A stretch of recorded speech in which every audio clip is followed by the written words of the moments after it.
My name is Isabella, and for 3 years, everyone told me I was crazy. At 28, I had survived a traumatic car accident that left me with gaps in my memory, or so my family claimed. But when my sister's 2-year-old son looked at me during Sunday dinner and called me mommy, the entire room went silent. My parents' faces drained of color, my sister dropped her wine glass, and nobody, not a single person, corrected him. That little boy kept reaching for me, crying mommy over and over, while my family scrambled to explain it away. What I discovered next shattered everything I believed about my accident, my memory loss, and why my body remembered things my mind couldn't, like the C-section scar I never knew I had, and the ghost sensation of a baby I was told never existed. If you are watching this video right now, I would love to know where you are from. Drop it in the comment section below. Hit that like button and subscribe to hear more stories about family relationships that take unexpected turns. The Morrison family Sunday dinners were a tradition that survived everything: grandparents' deaths, job losses, even my accident 3 years ago. That's what I was thinking about as I pulled into my parents' driveway that warm September evening, not knowing I was about to have my entire world torn apart by a single word from a 2-year-old's mouth. Isabella, you're late.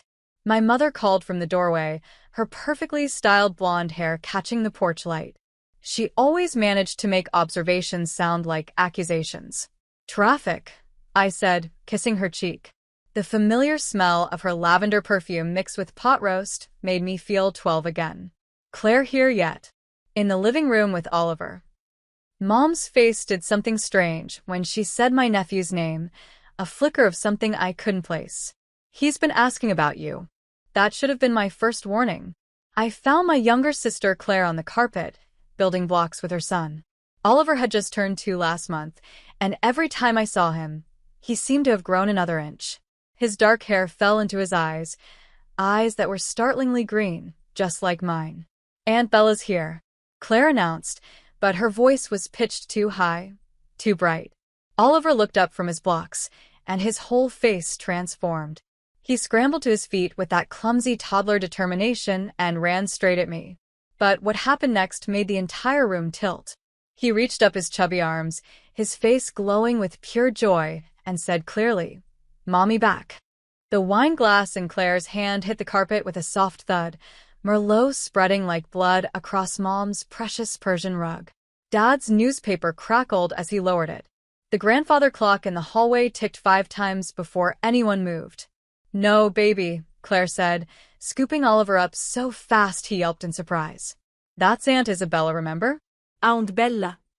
But Oliver shook his head, squirming in her arms, reaching for me with increasing desperation. "Mommy," he insisted, his voice rising. "Want mommy?" I laughed, but it came out wrong, sharp and nervous. "Wow, Claire, guess he really missed me this week." "Kids say the darndest things," Dad interjected, his voice too loud. He was already on his feet, heading for the kitchen. "How about those Cowboys, huh? Think they'll make playoffs?" Mom rushed to help Claire with the wine stain, producing club soda from nowhere like a magician. Nobody would look at me. The air in the room felt suddenly thin, like before a storm. "It's okay," I said, trying to smooth things over. "Kids get confused." "He's not confused." Claire's voice cracked. She was still holding Oliver, but he was crying now, real tears, still reaching for me. "He's just tired. It's past his bedtime." "It's 6:30, I pointed out. "Early bedtime tonight." Claire was already heading for the stairs. "I'll just put him down." "Claire, for God's sake, let Isabella hold him if he wants." Dad's sharp tone made everyone freeze. Then, softer. "Just let her hold him."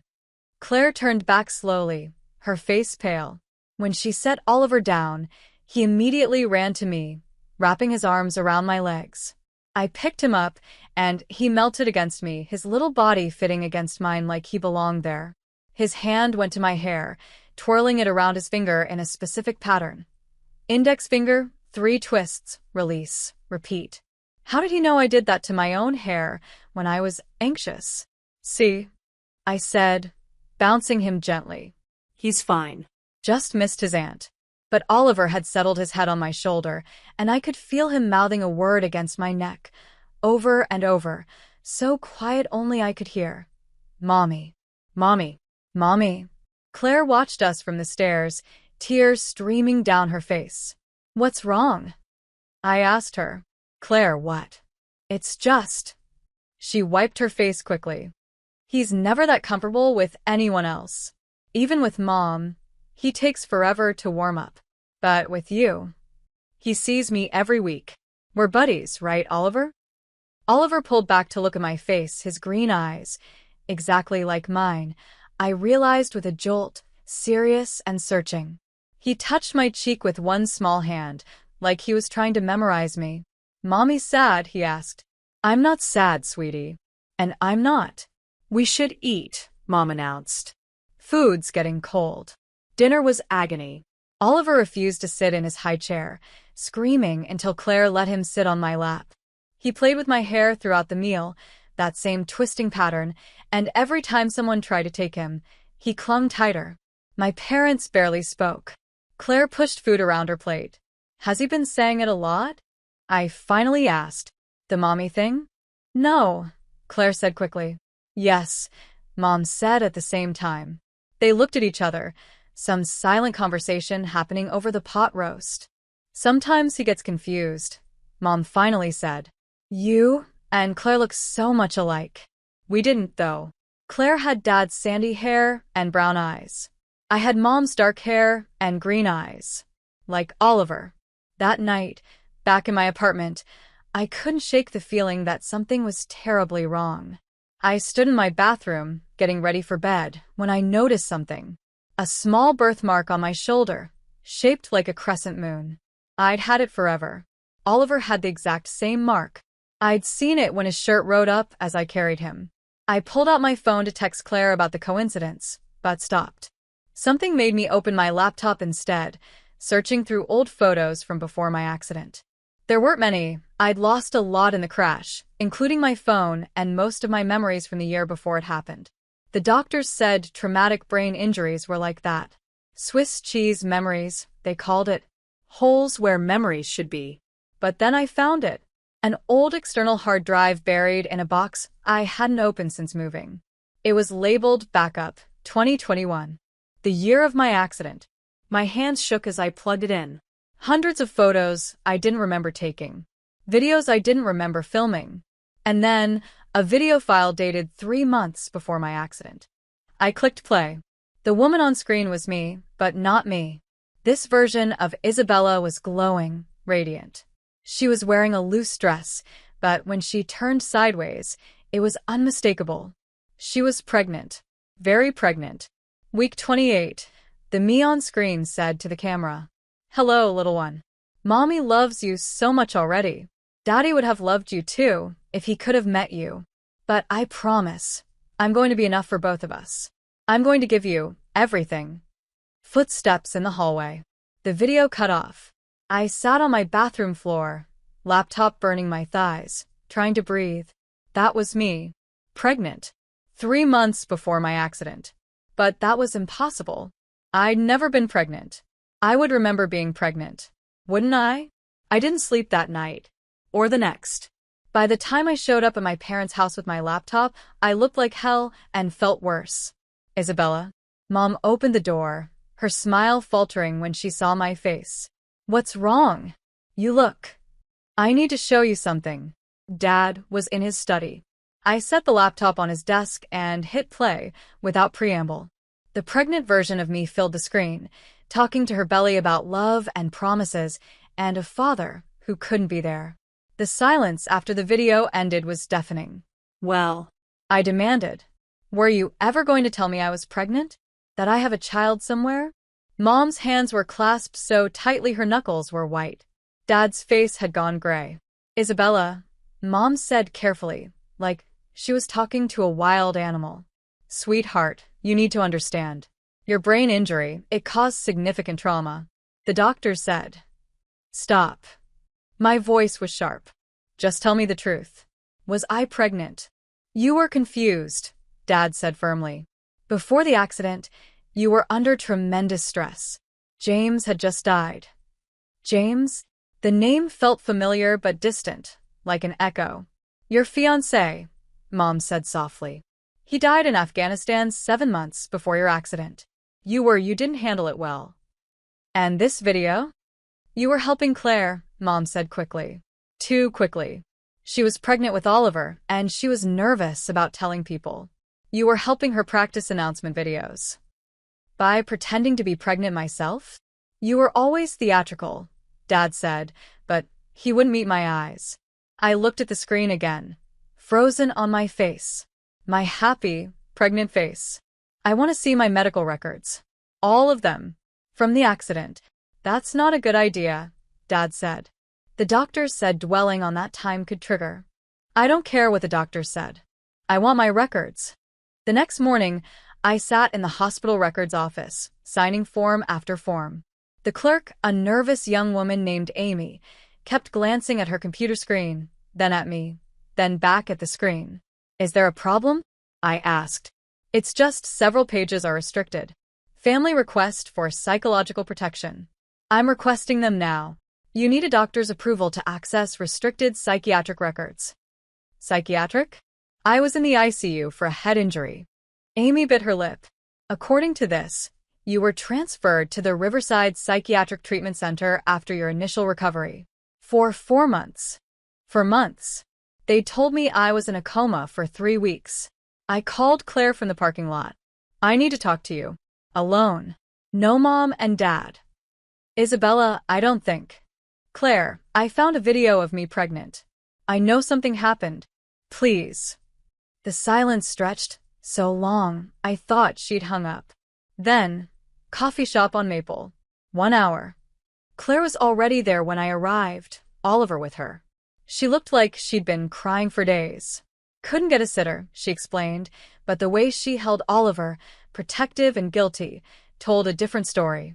Oliver immediately reached for me. Mommy. Oliver, no. Claire said weakly, but she let him come to me. I held him on my lap, this little boy, who knew things I didn't. Claire, please. Just tell me the truth. Was I pregnant? Claire's composure shattered. I'm so sorry, Isabella. I'm so sorry. They said it was best for everyone. You don't remember the pain, the screaming. What pain? What screaming? After the accident. When you woke up. You were looking for your baby.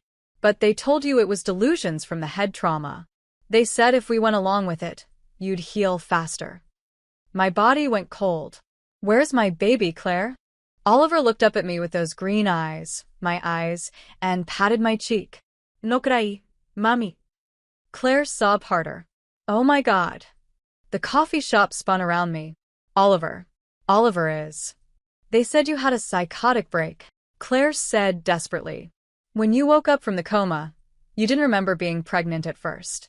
Then the memories came back fragmented, confused. You were hysterical. You tried to hurt yourself. Mom and Dad, they thought if you didn't remember, if we just... You stole my baby? I didn't steal him. I saved him. You were catatonic, then manic, then suicidal. You couldn't care for him. Someone had to. I stood up so fast the chair fell over. Oliver clung to me, whimpering. Mommy okay? He asked. Mommy's okay, I said automatically, then felt my knees buckle as the weight of what I'd just said hit me. That night, I dug deeper. I requested police reports for my accident. The officer's notes were revealing. Single vehicle accident on Highway 1, 2:07 a.m. Driver appeared to be in active labor. Significant blood loss, suggesting complications. Transported to St. Mary's ER. Active labor. I'd been in labor when I crashed. Aunt Helen showed up at my apartment uninvited the next day. She'd driven 3 hours from Sacramento. Your mother called, she said, pushing past me. Said you were having episodes again. Episodes. Helen looked older than I remembered, worn down. That's what they called them. When you'd remember things. Episodes. You knew. She sank onto my couch. We all knew, Isabella. But your parents, they convinced us you were too fragile. That the truth would break you completely. The truth being that Oliver is my son? Helen nodded, tears sliding down her cheeks. You were driving to the hospital when you crashed. James had been dead for 7 months. You were alone in labor, probably terrified. The crash, you had an emergency C-section. You held Oliver for maybe 5 minutes before you lost consciousness. I held him. You wouldn't let go. Even unconscious, they had to pry him from your arms. I touched my stomach, feeling for the first time the raised scar tissue hidden below my bikini line. Not from the accident, like they'd told me. From a C-section. There's more, Helen said. Your medical bills. The psychiatric facility. Your therapist, Dr. Martinez. They've all been working together to keep your memories suppressed. That's not possible. Dr. Martinez has been helping me recover. Has she? Or has she been making sure you don't? That afternoon, Oliver drew pictures while Claire and I sat in uncomfortable silence in my living room. She brought him over, saying he'd been asking for me all morning. Tell me about the night he was born, I said. Claire closed her eyes. You were already in surgery when we got to the hospital. The crash, you'd lost a lot of blood. They didn't know if either of you would make it. But we did. Oliver was perfect. Healthy. But you were in a coma for 3 weeks. When you woke up, you didn't remember the pregnancy at first. Then it came back in pieces. You kept asking for your baby, but you couldn't remember giving birth. The doctors said it was the trauma, physical and psychological. Oliver toddled over with his drawing. It was a crude stick figure drawing, but clear enough. A woman in a bed and a smaller figure being carried away by another woman. What's this, baby? I asked him. The sad day, he said matter-of-factly. When Mommy went sleep and Aunt Claire took me home. Claire gasped. He can't possibly remember. He was newborn, I said. But some part of him knows. That evening, I found my old phone in a box of things from the accident. It was cracked but somehow still worked when I charged it. There were dozens of missed calls from the night of the accident. And one voicemail for myself. My finger hovered over play. Claire had left. Oliver was with her. I was alone with the truth I was about to hear. I pressed play. My own voice, panicked and breathless. If something happens to me, please make sure my baby knows I loved him. I'm driving to the hospital now. The contractions are 2 minutes apart. Something's wrong. There's so much pressure. Please tell my son that his mommy loved him more than all the stars. The sound of tires squealing. A horn. A crash. Then nothing. I played the voicemail for my parents the next morning. Mom collapsed into a chair. Dad stood frozen by the window, his coffee mug suspended halfway to his lips. You knew, I said. You knew I was pregnant. You knew I was in labor. You knew Oliver was mine. And you stole him. We didn't steal him. Dad's voice was hard. We saved him. And we saved you. From what? From yourself. Dad slammed the mug down, coffee splattering across his newspaper. You were suicidal, Isabella. When you woke up and we told you James was dead, you tried to throw yourself out the window. You were on suicide watch for weeks. So, you decided to take my baby? You didn't remember him, Mom sobbed. For the first month, you didn't remember being pregnant at all. It was a blessing. A chance for you to heal without my child. You were catatonic, Dad continued. Then when memories started returning, you were manic. You insisted you'd been pregnant, but you couldn't remember giving birth. The doctors said forcing the memories could cause permanent psychological damage. So, you just gave him to Claire? Someone had to care for him, Mom said. Claire had just graduated nursing school. She was stable, prepared. She was 23. And you were hospitalized. I pulled out the custody papers I'd found at the courthouse that morning. Except I wasn't just hospitalized, was I? You had me declared mentally incompetent. You forged my signature giving Claire custody. The silence was damning. The signature isn't forged, Dad finally said. You signed it. I would never. You were on heavy medication. Sedatives. Antipsychotics. The doctors said it was necessary to prevent self-harm. You signed lots of things during that time. My hands shook as I looked at the paper. The signature was mine, but shaky, uncertain. Drugged. You had me sign away my son while I was sedated? We did what we thought was best. You stole my child and gaslit me into believing I was crazy. The front door opened. Claire walked in with Oliver, who immediately ran to me. Mommy. He climbed into my lap, playing with my hair in that familiar way. Stop calling her that, Dad snapped. Oliver's face crumpled. He looked between me and Claire, confused and frightened. It's okay, baby. I soothed him, glaring at my father. Don't yell at him for telling the truth. Isabella, please, Claire begged. This is confusing him. I'm his mother, Claire. That's not confusing. That's fact. That afternoon, Dr. Martinez sat across from me in her office, the same office where I'd spent 3 years talking about my delusions and false memories. You knew, I said. This whole time, you knew Oliver was my son. Dr. Martinez, usually so composed, looked haggard. Your parents had medical power of attorney. You were considered mentally incompetent. I was obligated to follow the treatment plan they approved. Treatment plan? You mean suppressing my memories of my own child? You were severely traumatized. The combination of losing James, the accident, the traumatic birth, your mind fractured. When you first remembered being pregnant, you became hysterical. You tried to harm yourself multiple times. Because everyone was telling me I was crazy. You once broke a window and tried to cut your wrists, screaming that you needed to be with your baby. You meant suicide, Isabella. You wanted to die to be with him. I stared at her. Or, I meant I needed to be with my living baby, who everyone was keeping from me. Dr. Martinez pulled out a file thick with papers.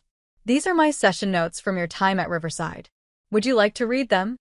I took the file with trembling hands. Page after page of documentation. Patient insists she gave birth despite no evidence. Continues to experience false memories of pregnancy. Became violent when told the baby was not real. But then different notes. Hidden among the clinical observations. Patient certainty about pregnancy remains unshaken. Physical examination shows signs consistent with recent childbirth. Patient unaware of C-section scar. Recommend further evaluation of claims. You started to doubt, I said. After 6 months, yes. Your story never changed. Usually with true delusions, details shift. Yours didn't.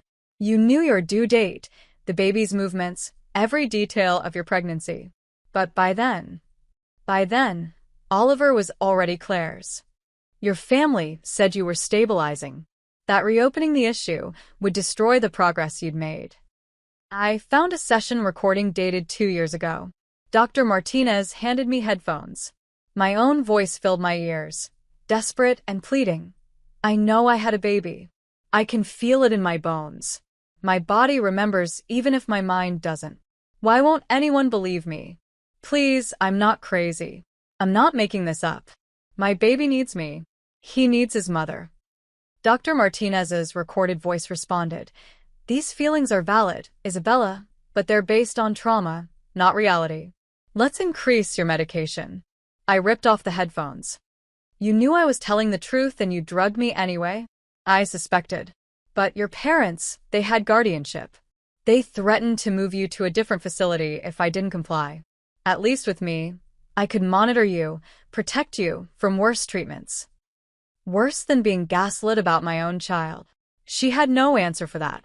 That evening, I sat in Oliver's room, Claire's guest room where he slept during visits. Claire stood in the doorway, watching me read him a bedtime story.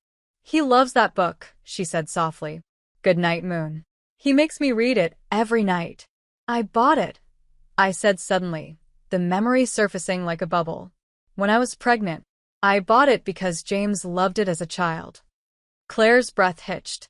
You remember? Pieces. Fragments. They're coming back faster now.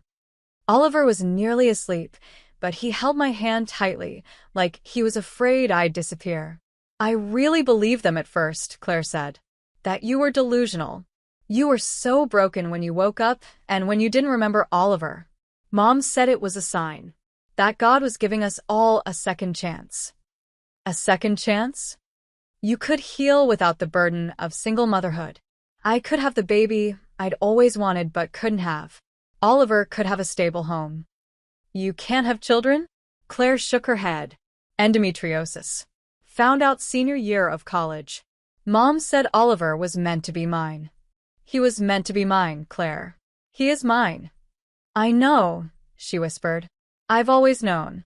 The way he looks at you, he's never looked at me that way. Even as a newborn, he'd cry, and nothing I did helped. Mom said it was colic, but I knew. He was crying for you. That night, alone in my apartment, the memories came flooding back. Not all at once, but in waves, each one threatening to drown me. James's face when I told him I was pregnant. His hand on my belly. The flag-draped coffin. The positive pregnancy test 2 weeks after his funeral. The determination to have our baby, to keep this piece of him alive. The morning sickness. The first flutter of movement. The ultrasounds. Painting the nursery in my apartment. Where was that crib now? The baby shower my mother had insisted on canceling after James died because it was too sad. The contractions starting while I was alone. The fear. The drive to the hospital. The deer in the road. That's what caused the crash. I swerved to miss a deer. The pain. The blood. Voices saying emergency C-section and fetal distress. Then Oliver's cry, that perfect, beautiful cry that meant he was alive. My baby, I'd whispered, reaching for him. Please, my baby. They'd placed him on my chest for just a moment. He was perfect, covered in blood and vernix, but perfect. His eyes, my eyes, had opened and looked right at me. Mommy's here, I'd told him. Mommy loves you. Then darkness. And when I woke up, everyone told me he'd never existed. I was standing in my bathroom, staring at my C-section scar, when my phone rang. Unknown number. Isabella Morrison? Yes. This is Pamela Hendricks. I was the nurse on duty the night you gave birth. My heart stopped. How did you? Your Aunt Helen tracked me down. I retired last year, moved to Florida. Distance makes it easier to speak the truth. Tell me everything. You were brought in from the accident in active labor. The baby was in distress, so we did an emergency C-section. You hemorrhaged badly. We nearly lost you. But Oliver? Perfect. Healthy. 7 pounds, 3 ounces. You held him for maybe 5 minutes before you lost consciousness. When you woke up 3 weeks later, you had no memory of the pregnancy at first. Then what happened? Your parents happened. They convinced the doctors that acknowledging the baby would cause a complete psychotic break. They said you'd attempted suicide when you learned about James. They had you transferred to Riverside before you could fully recover. And Oliver? Your sister took him home the day he was discharged. Your parents had gotten emergency custody. They told everyone you'd had a mental breakdown and abandoned him. I would never. I know. I saw you with him in those 5 minutes. I've seen a lot of mothers with their babies, Isabella. I've never seen anyone hold on like you did. Even unconscious, you wouldn't let go. We had to sedate you further to get him away. I threw my phone across the room and screamed until my throat was raw. The next morning, I stood in my childhood bedroom at my parents' house. They'd kept it exactly the same, teenage posters, stuffed animals, trophies from high school track. But now I noticed what wasn't there. No photos from the year before my accident. No pictures of James. No evidence of my pregnancy. They'd erased it all. Isabella? Mom stood in the doorway. What are you doing here? Looking for proof that you stole my life. We didn't. Stop. Just stop lying. I turned to face her. I remember everything. The pregnancy. The birth. The 5 minutes I got to hold my son before you took him away. Mom's face crumpled, but I felt no sympathy. Do you have any idea what it's like to know something in your bones, but have everyone you trust tell you you're insane? To doubt your own mind? To be medicated into compliance while your baby grows up calling someone else mommy? You thought you could play God. You thought you knew better. You thought a grieving pregnant woman didn't deserve her child. You tried to kill yourself. When? When exactly did I try to kill myself? Mom's mouth opened and closed. Before the accident? No, I was preparing for my baby. After? I was drugged and gaslit. The only time I was suicidal was when you made me believe I was crazy. Isabella, please. I want him back. You can't just. He's my son. The words ripped from my throat. Oliver is my son, and I want him back. The sound of small footsteps made us both turn. Oliver stood in the hallway, Claire behind him, both of them having arrived for lunch. Mommy? Oliver's voice was small, uncertain. He looked between me and Claire. Two mommies? I knelt down to his level. Hey, baby. He walked to me slowly, like he was testing if it was safe. When he reached me, he put his small hands on my cheeks. Mommy was lost, he asked. Yeah, baby. Mommy was lost for a while. But I'm here now. He nodded solemnly, like this made perfect sense to his 2-year-old mind. Then he wrapped his arms around my neck and whispered, Found you. Behind him, Claire was sobbing. Mom had sunk to the floor. And somewhere in the house, I could hear Dad on the phone, probably with their lawyer. But none of that mattered. Oliver was in my arms, right where he belonged. My memories were returning. The truth was surfacing. And I was going to get my son back, no matter what it took. Because now I remembered the most important thing.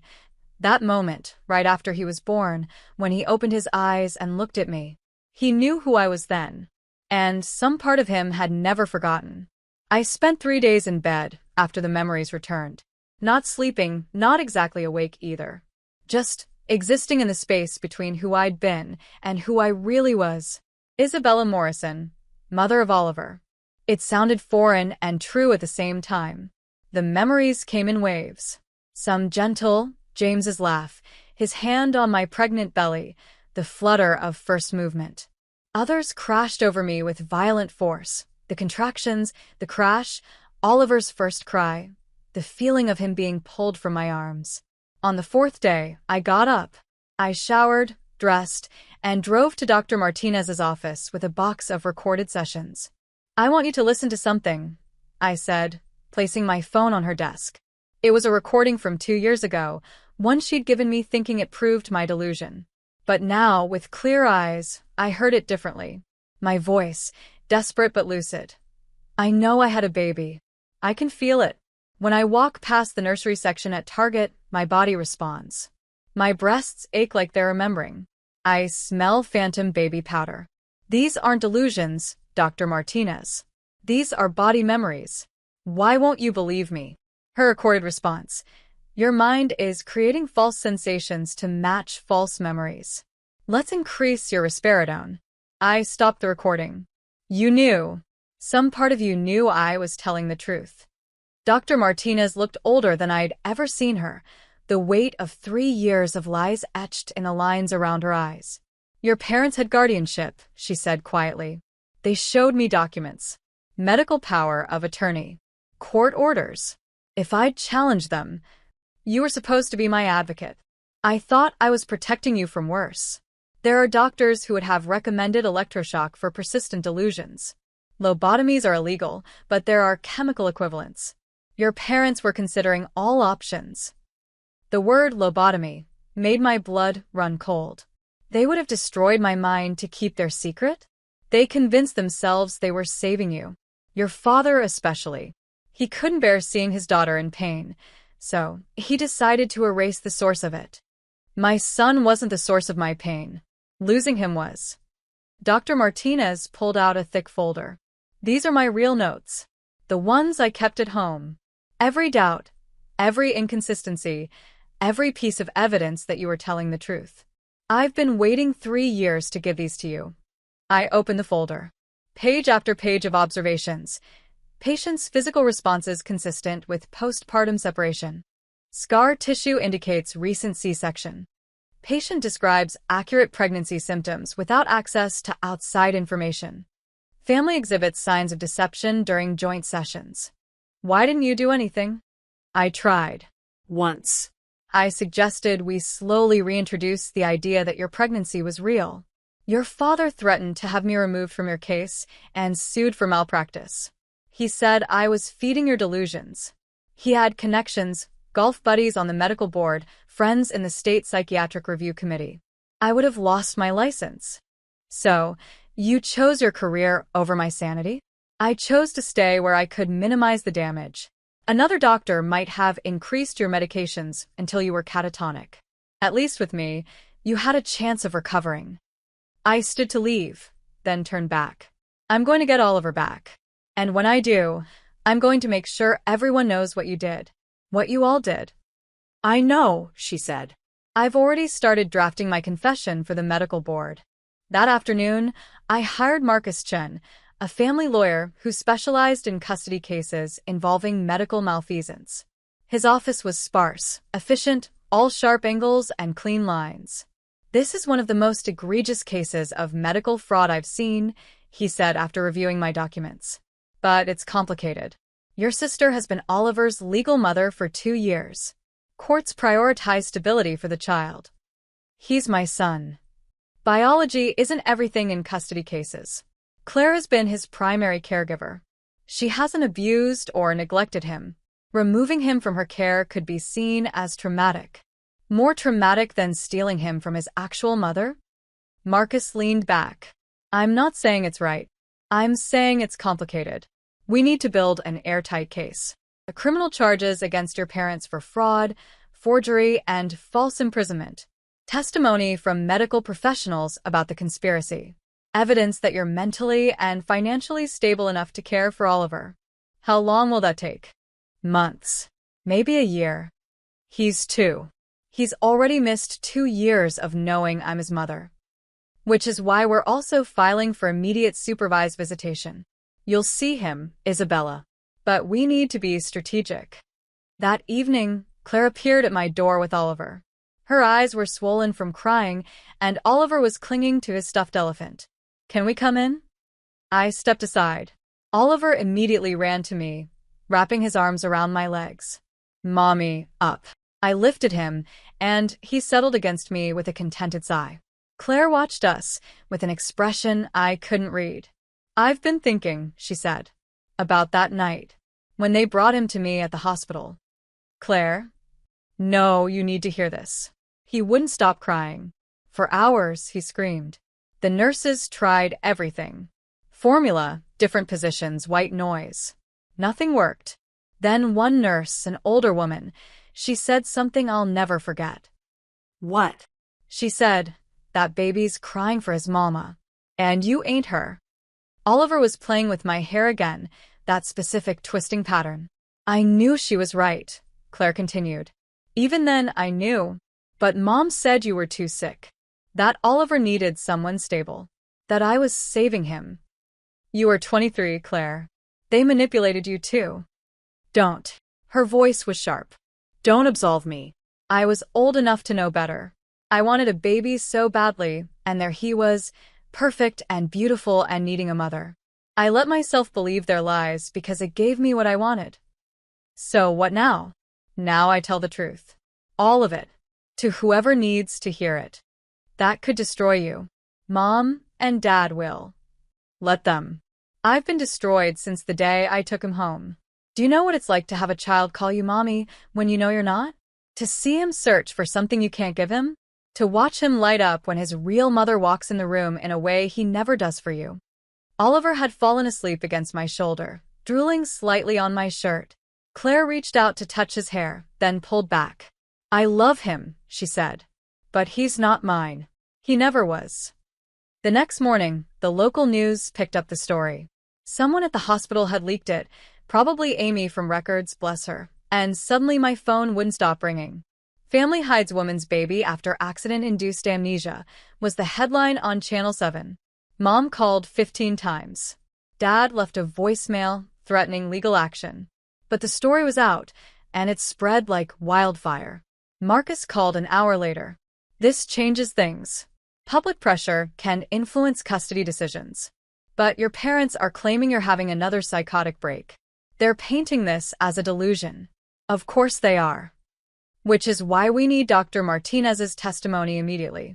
And Claire's. Can you get them to the office today? By noon, we were all in Marcus's conference room. Me, Claire, Dr. Martinez, and surprisingly, Aunt Helen, who'd driven down again. I've been keeping records too, Helen said, pulling out a notebook. Every family gathering where something seemed off. Every time Oliver called Isabella mommy, and everyone pretended not to hear. Every lie your parents told to cover their tracks. Marcus reviewed everything with the efficiency of someone who'd seen too many family tragedies. This is enough for criminal charges. The question is whether you want to pursue them. They're my parents, I said, then thought of Oliver's face. But yes. They need to face consequences. That afternoon, Claire did something I didn't expect. She took Oliver to my apartment and left him there. I can't, she started, then stopped. He had another nightmare last night. He was calling for you. Not me.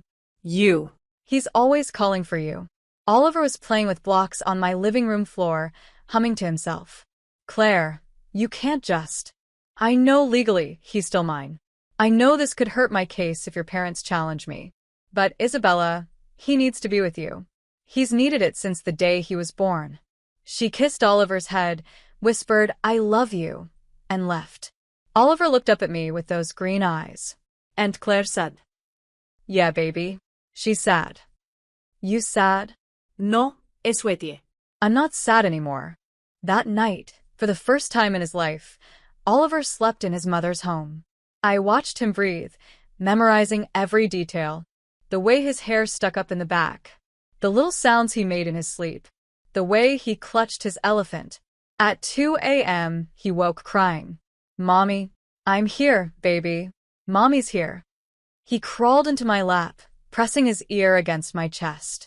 Heart, he said sleepily. Mommy's heart.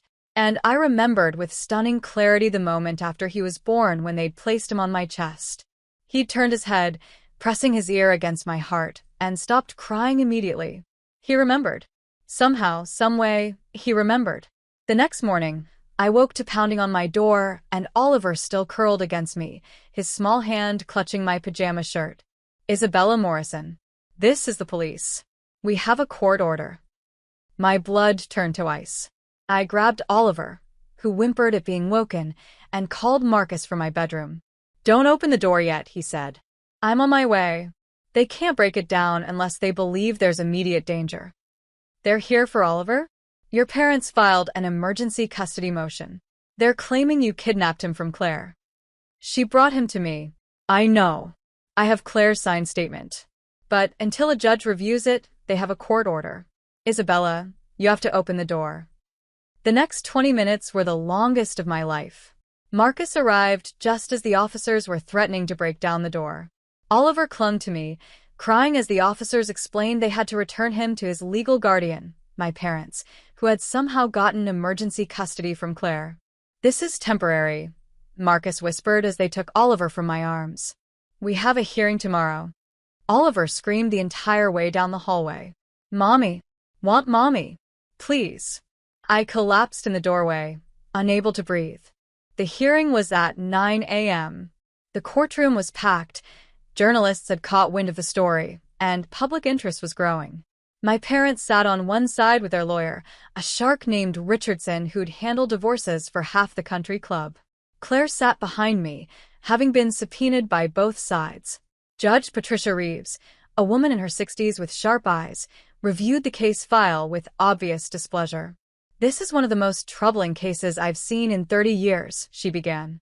We have allegations of medical fraud, forgery, false imprisonment, and systematic psychological abuse.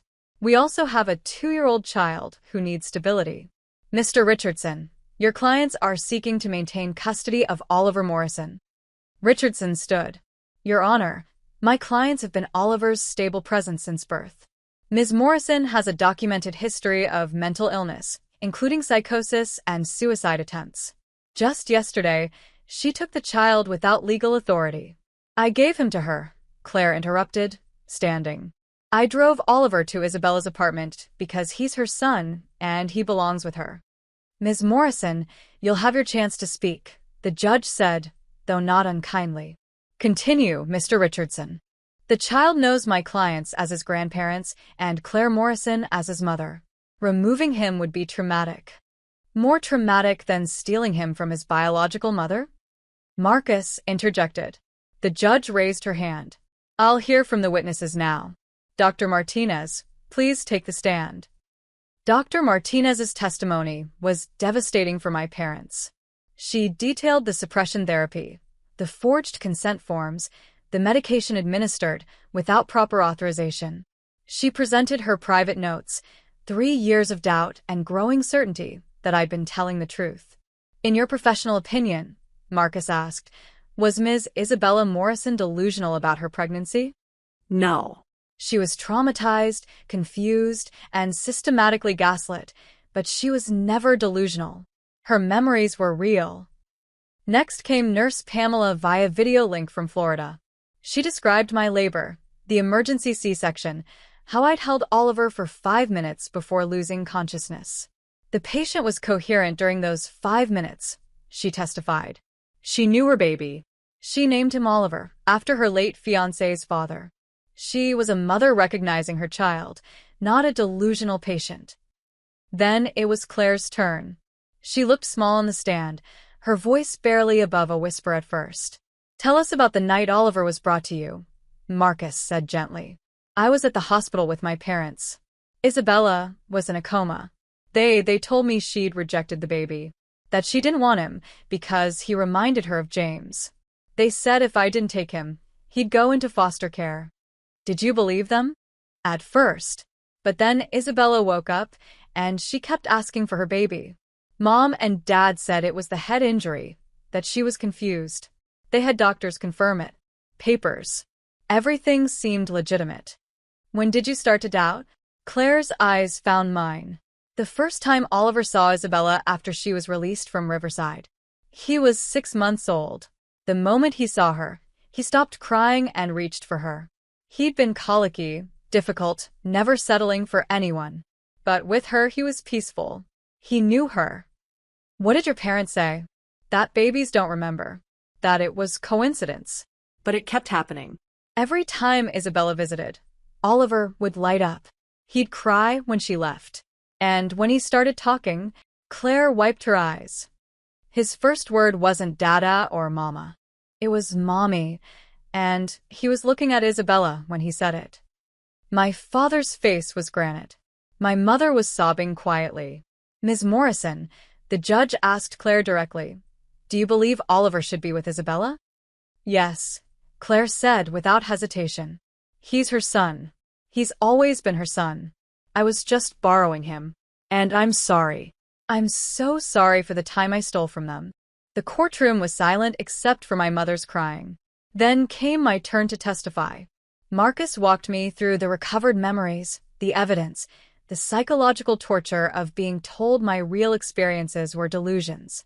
Ms. Morrison, Richardson cross-examined, you admit you have gaps in your memory? Yes. You admit you were hospitalized for mental health issues? I was hospitalized because my family told doctors I was delusional. But you were suicidal, were you not? I took a breath. I was grieving. My fiancé had died.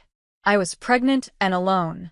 After the accident, when they told me my baby wasn't real, yes, I wanted to die. Because they made me believe I'd lost my mind along with everything else. So, you admit to being unstable. Objection, Marcus said. Counsel is badgering. Sustained. Judge Reeves looked at me directly.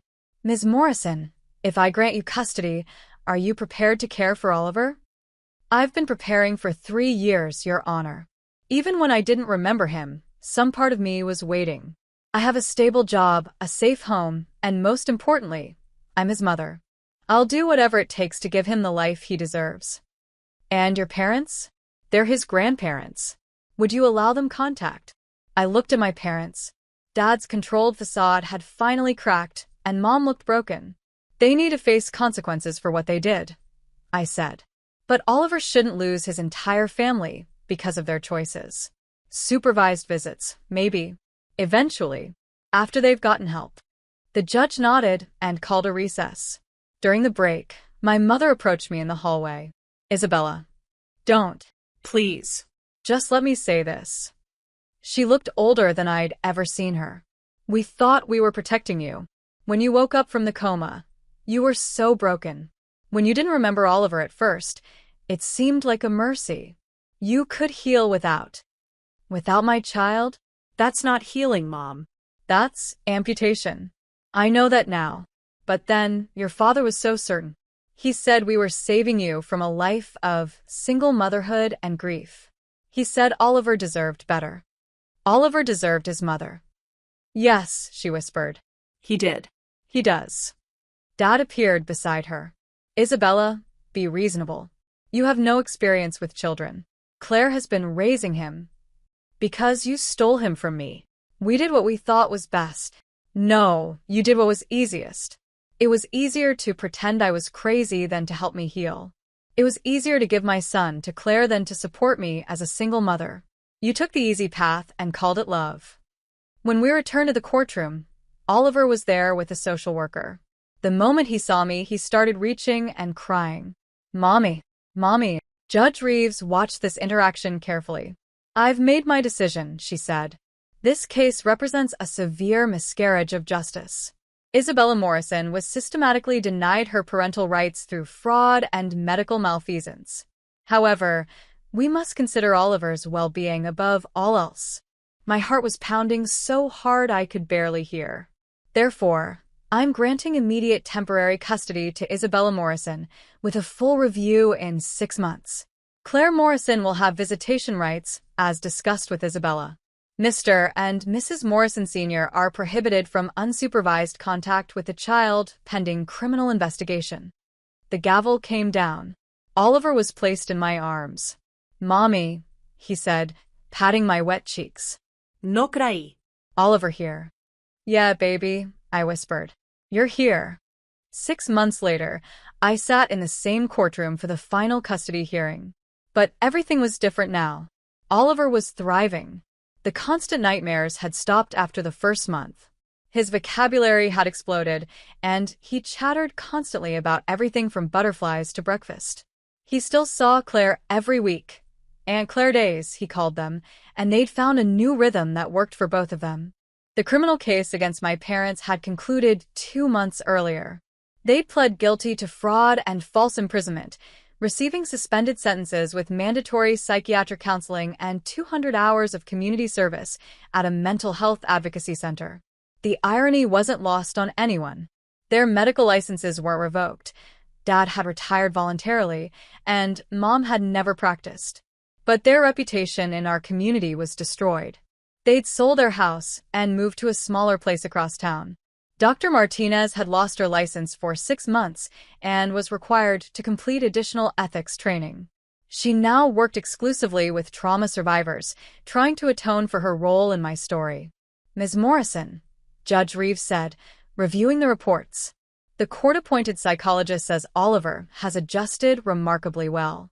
The guardian ad litem reports a strong, healthy bond between you and your son. Ms. Claire Morrison has submitted a letter supporting permanent custody. Is there anything you'd like to add? I stood. Just that Oliver knows who he is now. He knows his story, the age-appropriate version. He knows he has a mommy who lost him and found him again, an aunt who took care of him, and grandparents who made mistakes. He knows his daddy is in heaven but loved him very much. He's not confused or traumatized. He's just Oliver. Happy, healthy, loved. Mr. and Mrs. Morrison Sr., do you wish to contest? My parents' lawyer stood. No, Your Honor. My clients support Isabella's custody and hope to rebuild their relationship with both their daughter and grandson in time. Judge Reeves smiled, the first time I'd seen her do so. Then it gives me great pleasure to grant full, permanent custody of Oliver James Morrison to his biological mother, Isabella Morrison. This case is closed. But life, of course, continued. 3 weeks after the final hearing, I was giving Oliver a bath when he asked, Mommy, why you go away? I'd been preparing for this question with his therapist. Mommy had a big ouch on her head, baby. It made me forget things, even you. But I always loved you, even when I couldn't remember. Aunt Claire was my mommy? She took care of you when I couldn't. She loved you very much. He processed this with the simple acceptance only a 3-year-old could manage. Okay, more bubbles. But the conversations weren't always that easy. A month later, we ran into my parents at the grocery store. It had been bound to happen in our small town. Oliver was sitting in the cart, singing a song about dinosaurs, when he saw them. Grandma, Grandpa. My parents froze. We hadn't had contact since the hearing. "Hello, Oliver," Mom said softly. She looked at me. "Isabella." "Mom." Oliver looked between us, sensing the tension. Grämsad. "A little," Mom admitted. Why? My parents looked at me, asking permission. I nodded slightly. "Because Grandma made a mistake," Mom said carefully. "A big mistake. And mistakes can make people sad." "Say sorry," Oliver suggested, because in his world, apologies fixed everything. "I am sorry," Mom said, tears running down her face. "I'm so sorry." Dad cleared his throat. "We both are." Oliver considered this. "Mommy, they sorry." "I know, baby." "Okay now." If only it were that simple. "We're working on it." We started with supervised visits at a neutral location, a family counseling center that specialized in reconciliation after trauma.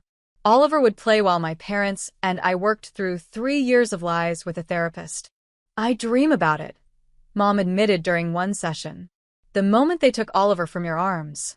You were unconscious, but you wouldn't let go. They had to pry him away.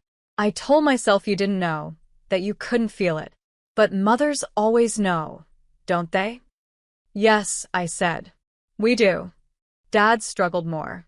His whole identity had been built on being the protector, the one who made hard decisions for his family's good. "I convinced myself you were broken," he said. "That acknowledging Oliver would break you more. I was so afraid of losing you to suicide that I ended up losing you anyway." You didn't lose me, Dad. "You threw me away." It took months, but slowly, painfully, we built something new. Not what we'd had. That was gone forever. But something different. Honest if fragile. Claire and I found our own rhythm too. She came for dinner every Wednesday, and Oliver would show her his drawings and tell her about preschool. She was dating someone now, a kind man named David, who understood her complicated history.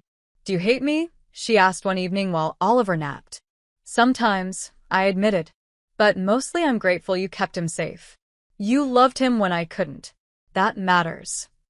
"I'll never forgive myself." "Then that's your burden to carry. Not mine." James's parents became part of our lives too. They'd always suspected something was wrong, but had been told I'd had a breakdown after James died and couldn't handle contact. When they learned the truth, they'd been furious, threatening their own lawsuit before I calmed them down. Now they visited monthly, sharing stories of James with Oliver, showing him pictures, keeping his memory alive. "He looks just like James at that age," his mother said, watching Oliver play. "But he has your spirit, Isabella. Your determination." The hardest conversation came on a random Tuesday evening. Oliver and I were reading before bed when he asked, "Mommy, where my daddy?" I'd prepared for this too, but it still took my breath away. "Your daddy was a soldier, baby. He went to help people far away, but he got hurt and died before you were born." "He not coming back?" No, es wettie. "But he loved you so much. He loved you before he even met you." Oliver thought about this. "Like you loved me when you forgot me?" The insight of children never ceased to amaze me. "Exactly like that." "Okay," he said, then pointed to the book. "Read more?" But that night, after he was asleep, I sat in his room and talked to James. "He's perfect," I whispered to the darkness. "You would love him so much. He has your smile and your stubborn streak. He's obsessed with planes like you were. Sometimes he makes this face when he's concentrating, and it's exactly you." The window was open, and a breeze moved the curtains. I chose to believe it was James answering. The anniversary of the accident came and went. 3 years since I'd lost Oliver. 1 year since I'd found him again. We marked it quietly, just the two of us at the beach, building sandcastles. "Mommy, look," Oliver shouted, pointing at a seagull. "Bird." Such simple joy. Such easy happiness. He didn't carry the weight of what had happened. That was my burden, not his. Dr. Martinez had been right about one thing. Recovery wasn't linear. Some days I woke up angry, furious at the time stolen from us. Other days, the grief hit like a physical pain. I'd see a mother with a newborn and mourn those first 2 years I'd missed. But Oliver grounded me in the present. Every mommy watch, And love you to the moon reminded me that we'd found our way back to each other. The legal settlement from the hospital and the psychiatric facility was substantial. I put most in trust for Oliver's education, but I also used some to move us to a new house, one without memories of the time before. Oliver helped pick it out, mainly because it had a big backyard and a tree perfect for climbing. "Our house, Mommy?" he asked the first night there. "Our house, baby." He ran through the empty rooms, his laughter echoing off the walls. This was our fresh start. Claire helped us move in. She and David carried boxes while Oliver supervised from his wagon. My parents came by later, after asking permission, bringing a handmade toy chest Dad had built in his workshop.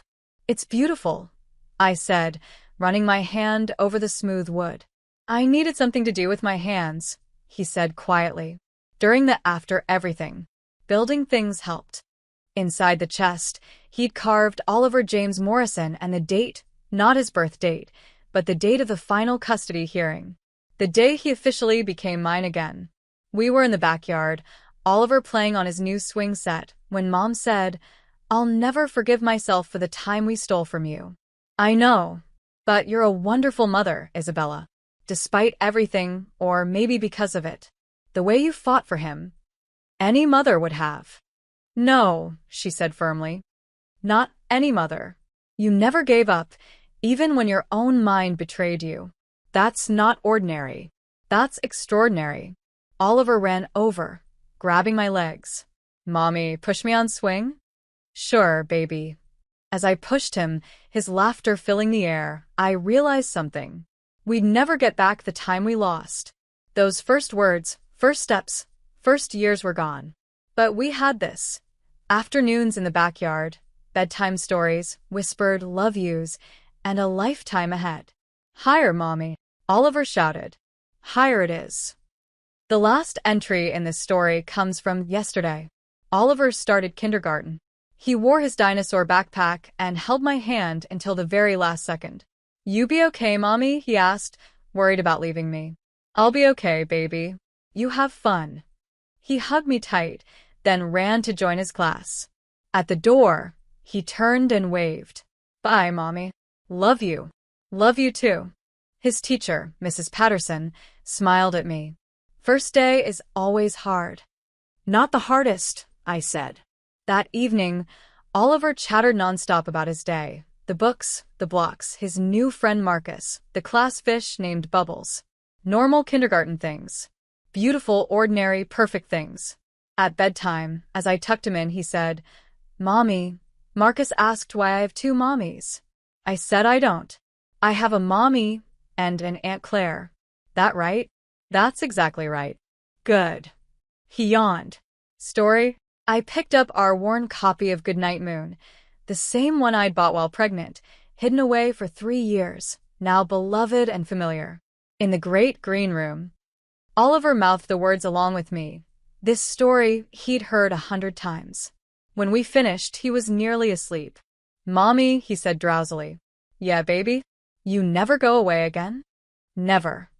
"Promise." "I promise." He nodded, satisfied, and closed his eyes. "Love you, Mommy." "Love you too, Oliver. To the moon and back." "And back again," he mumbled, already drifting off. I sat there for a long time, watching him sleep. My son. Found, kept, cherished. The family that tried to protect us by tearing us apart had learned the hardest lesson, that love isn't control and protection isn't deception. We were healing, all of us, in our own ways and time. The scars would always be there, hidden but present, like the C-section scar that marked Oliver's entrance into the world and our separation. But scars are proof of survival. Proof that what tried to break us didn't succeed. Oliver stirred in his sleep, reaching out. I gave him my hand, and he settled, peaceful. We'd found our way back to each other. Mother and son. Complete. The story could end here, with this moment of peace. But real stories don't end. They continue, one day at a time, one memory at a time, building something new from the ruins of what was lost. Tomorrow, Oliver will wake up and ask for pancakes. He'll play with his dinosaurs and resist brushing his teeth. He'll go to school and come home with art projects and tales of playground adventures. Normal things. Beautiful things. And I'll be there for all of it. Not because a court said so, not because biology demands it, but because he's my son, and I'm his mother, and some truths are stronger than any lie, no matter how elaborate. Some bonds can't be broken, only hidden. And what's hidden can always be found again. If the people you trusted most could convince you that your own memories were lies, would you have the strength to trust yourself again? Let me know your thoughts in the comments below, and don't forget to like and subscribe for more stories about the unbreakable bonds that survive even the darkest betrayals.